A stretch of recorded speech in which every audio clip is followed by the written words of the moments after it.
Hey, hey, hey, welcome to another expert interview out here on A Better Way to Homeschool. This is Becky with A Better Way to Homeschool.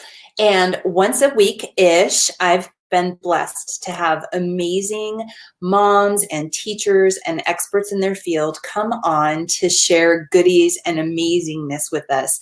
But today, I am so excited about who I am bringing to you, because this gal is all about bringing childhood back to the way it should be. This gal is all about restoring play into our kids' lives and has a built-in accountability thing to help us be successful at it as well. So without further ado, I would like to introduce my friend Jamie with Hands On As We Grow. Jamie, thank you for joining me today.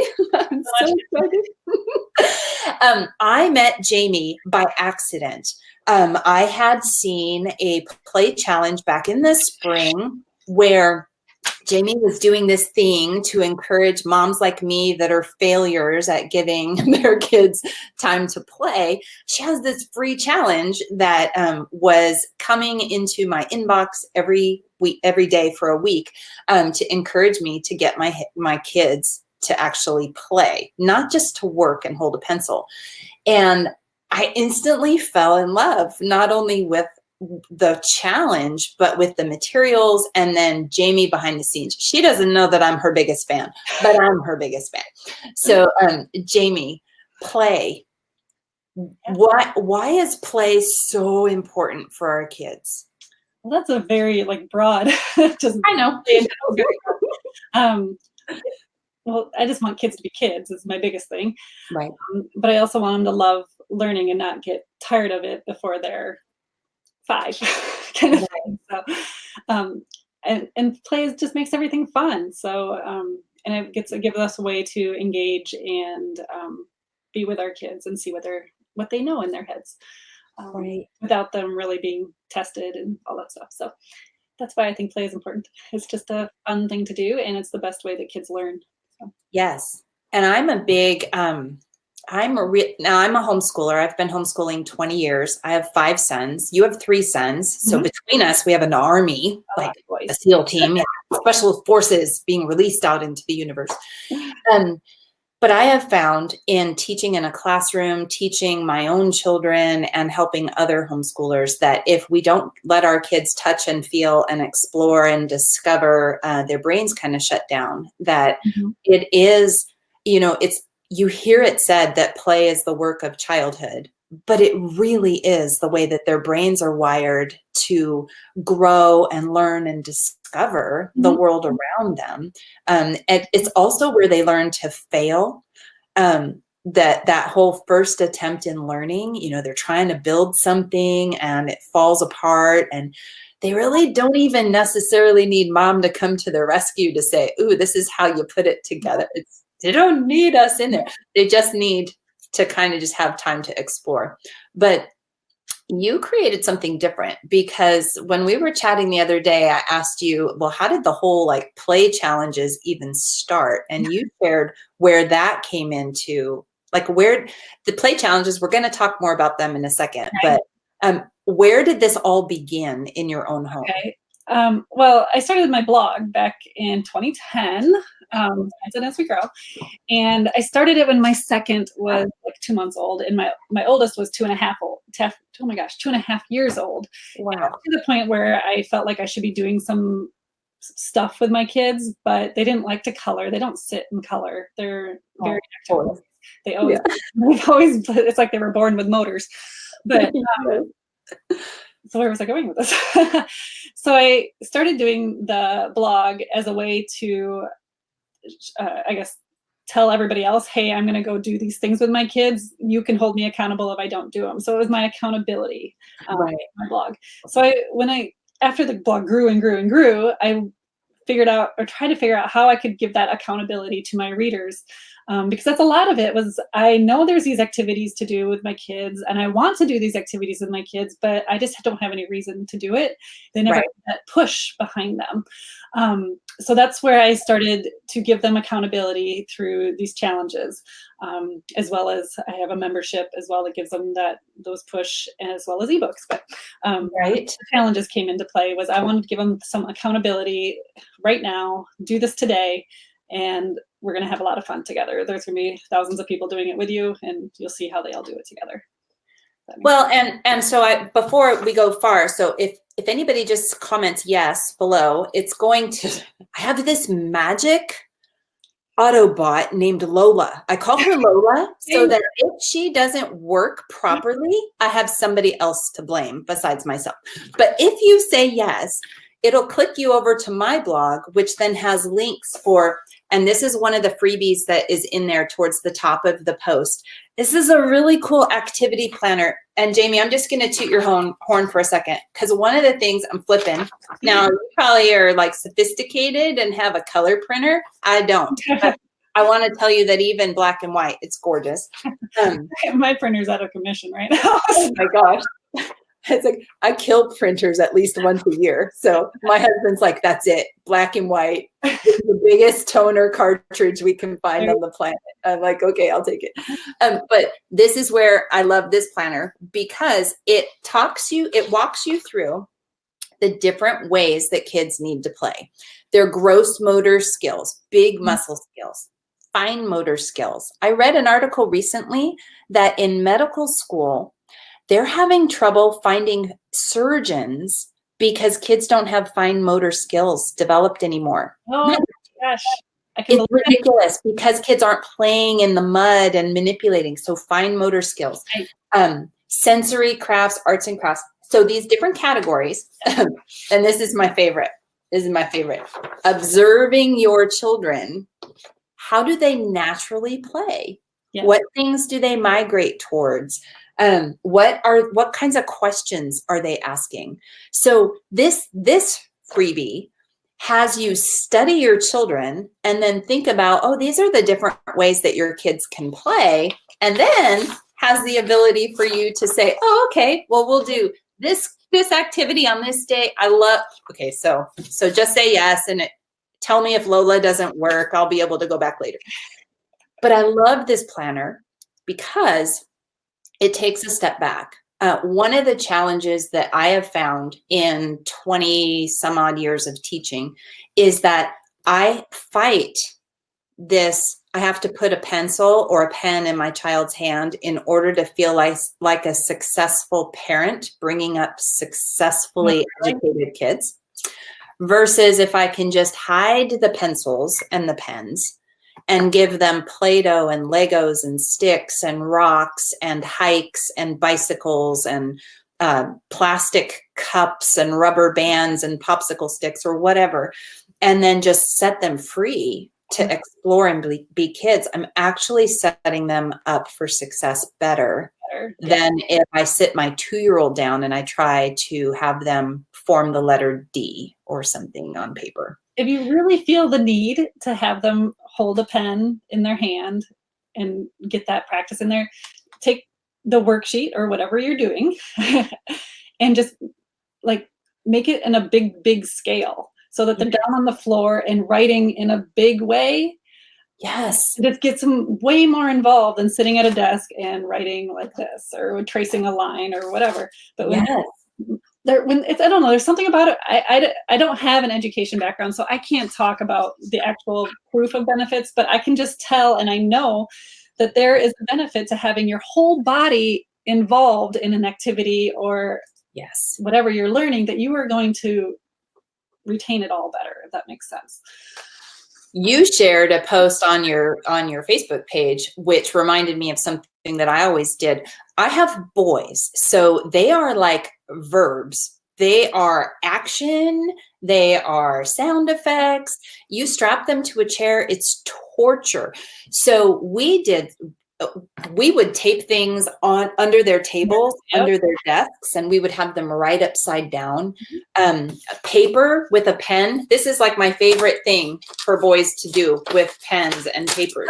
I love it. Because it's a fine motor developing thing. The other thing is that we did lots of dry erase things. And my windows, the boys would write all over the windows with dry erase I was markers. going to say too, if nothing else, put it up on the wall rather than sitting at a desk, just so you're standing up and again getting that whole body involved. Exactly, exactly. So with this whole idea of play, I was talking with you that a lot of the problem for our kids is not that they don't want to play, it's that we kind of need to get out of the way, and we need to let them be free and then unplug their brains, right? It's not that TV and video games and phones and tablets are bad. It's that everybody could use less of them. So let them unplug, let them be bored, because creativity is on the other side of boredom. Yep. And then just kind of set them free. But I love the fact that with your blog and your heart, that you recognize that, wait, if I'm just left to myself, I'm not going to do this. I'm not going to give them time to play. I'm going to be busy doing other things or not give them creative materials to work with. So I love this idea of being accountable and having, and we don't live in a culture anymore where mom is like 3 doors down the street, at least in my neighborhood. I don't live, my mom's 1,200 miles away. I don't have friends that are next door that have kids in the same ages and stages. So online is where a lot of our connections are these days. And so the accountability is it's simple, having the ability to grab activities that are easy to do, where you don't have to run and go charge up your credit card because you have rubber bands or pens or cups at home or whatever. Yeah. And then you have a place to shout out and say, hey, I did it. My kids loved it. I can't believe how great that was. Or, okay, that was an epic failure. My kids hated that. Do you have any suggestions? Yeah, it's something like that kind of thing. That's what everybody already assumes that. And then they realize, oh, many other people have the same problem. It doesn't always go perfect 100% of the time. Yes. Community is awesome. Yep. So you actually, in this growth with your own kids, have developed beautiful challenges for now my kids are older. A lot of your challenges are, I was sharing this with you, a lot of the challenges that Jamie puts together are for younger kids. They're for the toddlers to preschool age, and they're fantastic. But with a little bit of tweaking, moms like me can take these same activities and you get their older kids out playing too. Like one of the activities last challenge was some Easter egg thing.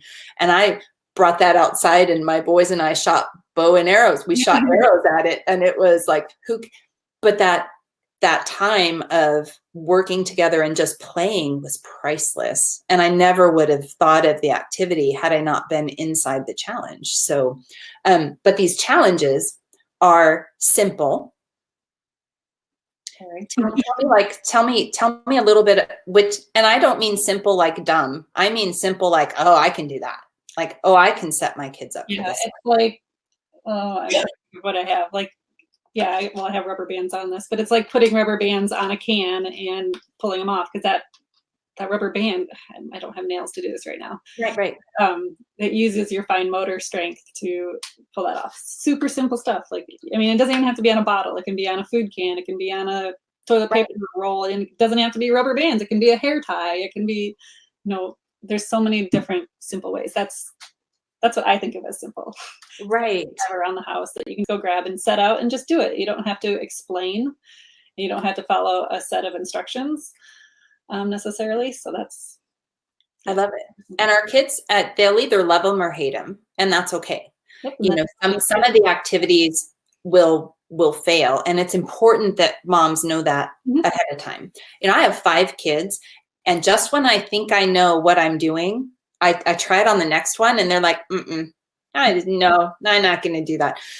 But we just keep trying, and we keep offering them different materials or different opportunities to do things. Many reasons why it can fail. I'm sorry to interrupt. Sorry. No, please. It's not just, it could just be the activity itself. It could be, it's not for the kid themselves. Mm-hmm.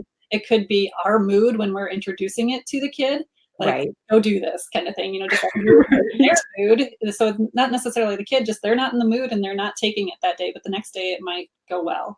Right. Or yeah, it could just be a supply difference, like changing it up. Like I'm going to use dolls instead of cars. That's a terrible example, but No, but that's important. using what they're interested in rather than just setting the supply suggested that's out there kind of thing. Right. Yeah. But I love that the supplies that are suggested are everyday household things. One of the subjects that I fail at homeschooling is science, not because I don't love science. I do. I just never have test tubes and microscopes and the right Either. iodine drops or the special skeleton. I never have the supplies to do the things right. And which is what I love about the challenges, because they are they're just everyday. Yeah.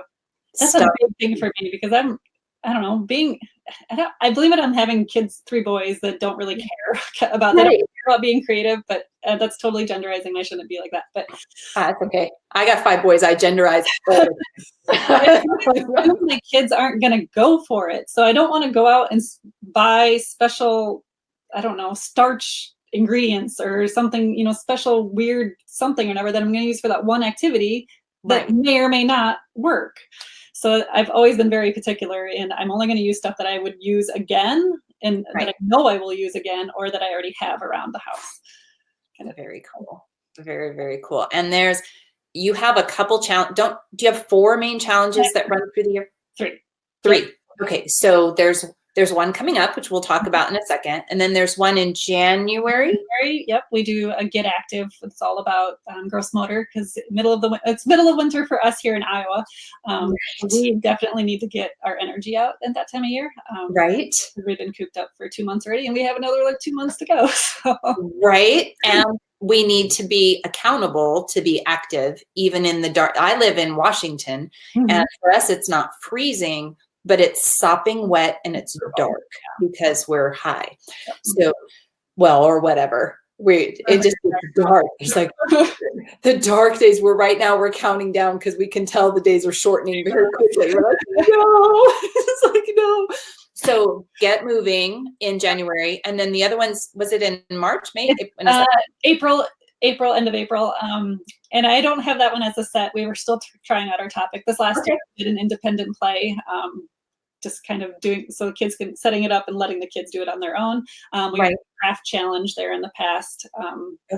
We haven't figured out exactly what that challenge is. It was kind of like our miscellaneous challenge each year. But I love that. I love that there's something new to look forward to. And then this next one. Okay.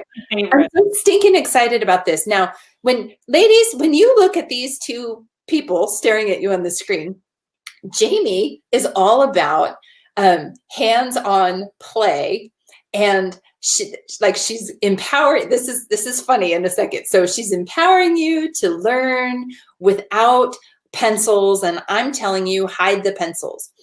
But my secret passion is to create worksheets, and I actually create all the busy work that people love to throw in front of their kids, because it's kind of like my secret passion, which I think is really funny when you put the 2 of us together, because I really do fully believe that we should hide pencils from our kids. I really do.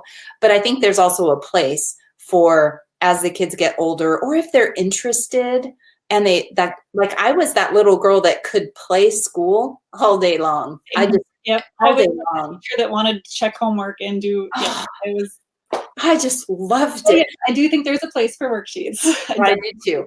But with that in mind, what is the challenge that's coming up in September? It's learning without worksheets. Oh, I'm so excited about this. So hands-on activities of learning aspect. And that's so contradictory, because I think every activity is learning, all play is learning, but this is an academic learning challenge without worksheets. We're going to do it all hands-on play, and really getting our kids involved. It kind of goes with the whole, Ben Franklin, or is it his saying? I'm terrible at quoting. The whole. That's okay, me too. Let's slaughter it together. The whole, oh my God, I'm going to forget it all. Tell me and I forget, teach me and I learn, no, teach me and I learn, involve me and teach me and I remember, involve me and I learn. That's Yes. the whole, we're taking it to a step further than the worksheets kind of thing. We're going to involve that, like I said, the whole body, involve that whole body so that we learn kind of thing. You know, just yesterday, one of the things, and I'm not afraid to admit this in the public, my 16-year-old didn't know our phone number for a couple reasons. Okay. It's 2019. So everybody's phones are programmed in. So we don't live in the culture where we memorize phone numbers anymore. And we moved recently-ish, and we just never purposed to teach him we never stopped and said, hey, do you know your phone number? So he's standing last night, and I said, but before bedtime, you need to have all of our phone numbers memorized, because he's 16, right? So you're 16. But I said, this is how I want you to do it. I want you to go look at the phone, hold the phone, look at the phone number, say it out loud, and push the buttons at the same time. Because that way you're involving all three of the ways that you learn: your visual learning, your auditory learning, and your kinesthetic with your body. And very different than having him write the phone number down 100 times to memorize. He was actually doing it, and he had them memorized before he went to bed. And so this whole idea of learning academics without holding a pencil or a pen or a crayon or a marker or whatever is brilliant, because kids need to learn with their bodies. They need to learn with action. You know, it's one of my favorite teachers' teacher. It's kind of saved me from being the most boring teacher on the planet by teaching that in order to teach someone something, to engage them, you have them do it first, and then you fill in the details. You know, and my favorite one that we did, my husband used to work for NASA, and I always use this cup because it's such a cool thing to be able to say, my husband used to work for NASA.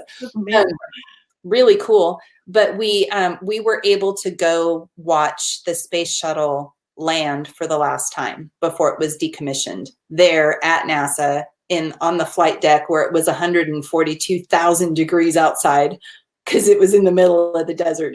And it was so hot, and we were melting on the tarmac.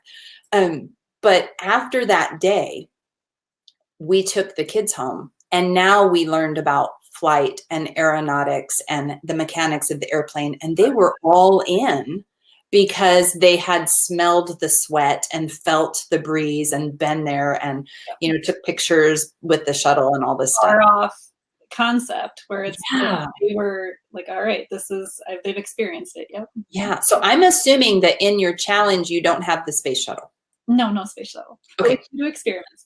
Okay. And I don't want you to tell anybody what's in there, because I want to just say every challenge we do this, and every week of our activity the activity room, our membership, we do this, but we make sure that we include a gross motor way of learning, a fine motor way of learning, a science experiment, a sensory, even a craft. We bring in learning, all those different ways during our challenges. That way, I'm not just going to throw 5 gross motor activities, because I think you need to be involved in, moving all the time. Different ways to learn, or different ways the kids want to be involved in learning. So. Very cool. Now when I was reading and I'm learning about this, as I'm sharing it with my audience, I'm so excited, because I so think that this is now your kids aren't homeschooled. Our kids, a lot of our kids are homeschooled, but this applies to all children, because they all need to touch and feel and grow and explore this way with their hands.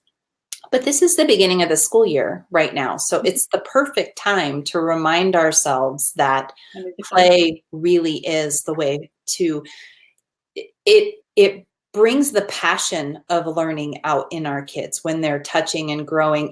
You really can teach your child about the beach a lot better after you've spent the day at the ocean looking for shells, getting crashed by the waves, getting stung by a jellyfish, or whatever you happen to do. They're going to be a much more captive audience. So all of these things, big muscles, small muscles, experimenting and discovering and exploring our senses. These are things that are super, super helpful for our kids. So I'm so excited. I can't wait. So it comes the way the challenge is so ladies, what you do is you say yes in the comments, and it will direct you to my blog, which then has the links. There's a couple freebies there. So you get to sign up for the challenge for free, even though it's early. Sign up. 16th. It's not till mid-September, but that way your name's in there. And then I already messed with it. So I have some freebies in there for you to get. But once you're in there, the challenges come to you via email, right? Mm-hmm. Yep. Okay. And so they'll come, and then I think I even saw that you're so good that even though these are everyday materials, you'll send a materials list in advance. Didn't I see that? Right when you sign up, that'll be the first thing that you get, just saying, welcome, that you're in the challenge, and here's your supply list. Make sure you have everything. And it should be all very common things. But of course, across the world, there's always questions of what certain things are. Right. So I encourage anybody to reply back to us, and we will clarify anything for you, or we'll give you a substitute. If you don't have something, we'll be like, oh, well, we're not going to tell you the activities yet.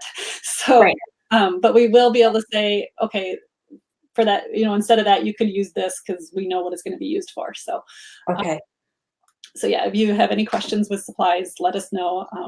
And then we can also make that adjustment for going forward for the next people that are signing up, to clarify it for them. Okay.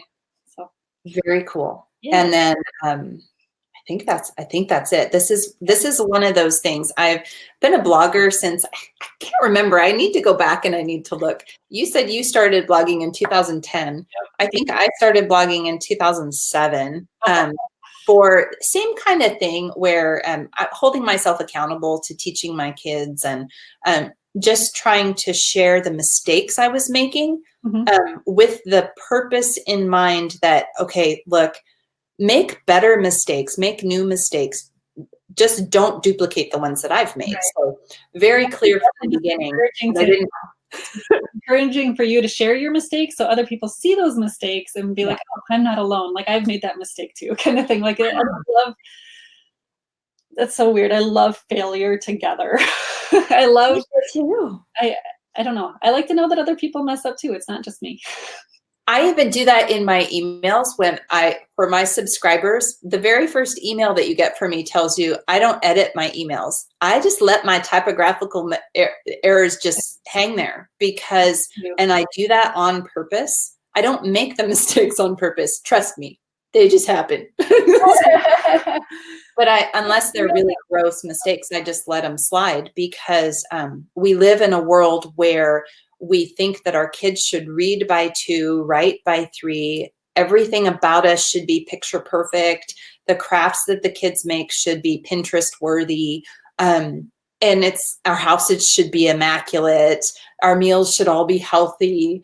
It's like, oh my goodness gracious. Life, I just don't have time for that. I just don't have time for that. Desire to do all that. Oh, I'm exhausted too. And yet I love this whole journey. So I love being able to, it's why I'm so excited that you came on, because my whole vision for this is to truly connect people from their area of passion. The hands-on play is not my gifting. My gifting really is, because I'm a worksheet generating machine, because I am a writer, and I am working on raising my kids to be writers.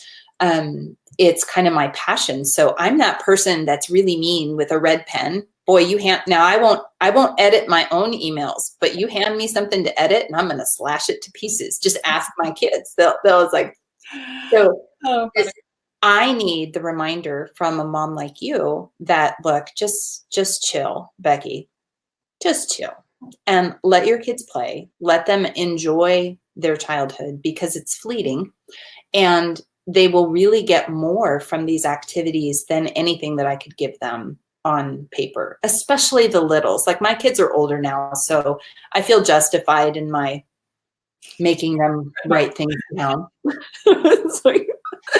But when they were little, they needed to play in the mud. And I confess that they didn't play enough in the mud or with pencils. I really wish that I had had them do that more. So that's why I'm excited to have you on, because so many of the moms in my little corner of the universe have little kids still, 4, 3, 2, 5. And rather than being concerned with what their handwriting looks like, I want them to enjoy the fact that putting the rubber bands on that water bottle will do more for their handwriting Definitely than holding a pencil right now. I would say even more so, because I think, I don't know, yeah, we don't need to go down that route, but I think they learn the wrong way. Exactly. So especially when they're little, because they're just not ready for it. So anyway, that's kind of it in a nutshell. So play, it's super important. Having a place to be accountable, super important, where you can get the encouragement and the ideas that we can simplify. I mean, simplify. You don't need a boxed kit of activities that you buy on eBay or Amazon, although those things have their place too. You really can keep it simple and give your kids pockets of time that they can do these things when they're fed, so they're happy, when they're rested, taking all those things into consideration. And then having a place where we can share our victories or bounce ideas off. Because that's one of the things too. Don't you have a Facebook group that goes with the challenges? Yes. Yeah. We have a challenge community called The Huddle, where we get everybody in there and they talk about, hey, I don't have this supply for this. What can I do? Or my kid didn't get on this, or my kid already knows all his letters. What can I do instead? Activity or whatever, change it up to what they're wanting to do. Yep. Yes.